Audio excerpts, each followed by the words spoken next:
All right, here's a quick tutorial of how to turn on and access and play the arcade machine in Highland Manor. So the first step is to turn the machine on. It's a little bit of a reach, but you got to go all the way back here to the back. You'll notice where the plug is right here. Reach right over here. There's a switch right next to it. Turn it on and it will start flashing. That means it's working.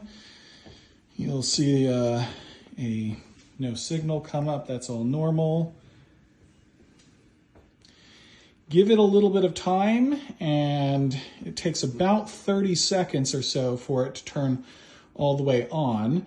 It's going to go ahead and go through its loading sequence, starting Windows. You can see here's the controls right here. The main one that you're going to be working with right now is going to be this Player 1 control system right here. So after it loads, you're going to see it's going to be loading. Go ahead and just, again, you're just going to be waiting for it. Everything's going to be lighting up. You'll see it flashing, looking all like it's doing something. If it doesn't look like this, then there's a problem. All right, here, we're at the home screen right now. So what we're going to do is we're going to go ahead and come on over here. So you're going to see that it starts on the 3 or 4 person setting. This is not all of the games. There are a ton of other games.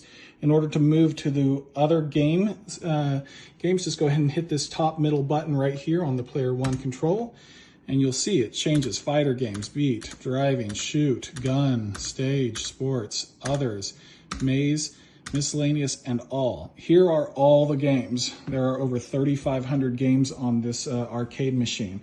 So to go through them all like this would take forever. What you can do, they're all in alphabetical order, starting with numbers. So you can go ahead and hit the joystick to the right, and it's going to be changing pages. You can hold it and it will go even faster. So hold it over, you'll see it's going through the A's, the B's. It takes about 15-20 seconds to get through all of the games. But again, you can go to, like, let's say you want to go to Street Fighter, one of the most popular games that there are. Keep holding it, and as soon as the S's start coming up, you're going to slow down. And so here we go. We're going to be in the S's. All right, so now just go ahead and hit it over a few times, and you're going to see SPs.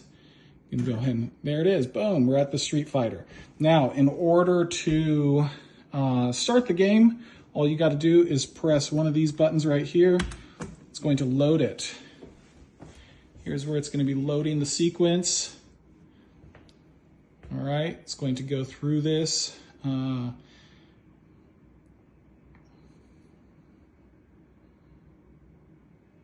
right, it says insert coin, right? All right, we don't have any coins. It doesn't need any coins. Don't worry about that. Press this middle button. This is going to give you some credits. All right, you can press a few of these. You'll see the credits popping up right there. All right, so we've got 5 credits in there. You can press as many as you want. You can have 9 credits. I think 9 is the max for this game. So once it's ready, go ahead and press the 1 player or 2 player, whatever you want. 1 player. You're going to select what you want, and it's going to take you to the game. No need to enter any coins or anything like that. All right. And then again, just normally playing how you want to.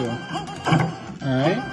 So now let's say you are done with this game. You don't want this game anymore, and you want to go back to the home screen. All you got to do is press and hold the Player 1 button. Boom, takes you back to the main screen. Again, you can shift through these by pressing the top middle button. That'll take you through the different types of games. And again, you can hold this over to go down, or you can just select down. And there you have it. That's the basic layout of how to play it. Once you're done, please go ahead and come back over here, reach around to the back of the machine where the plug is, and switch that switch off. All right, thank you very much.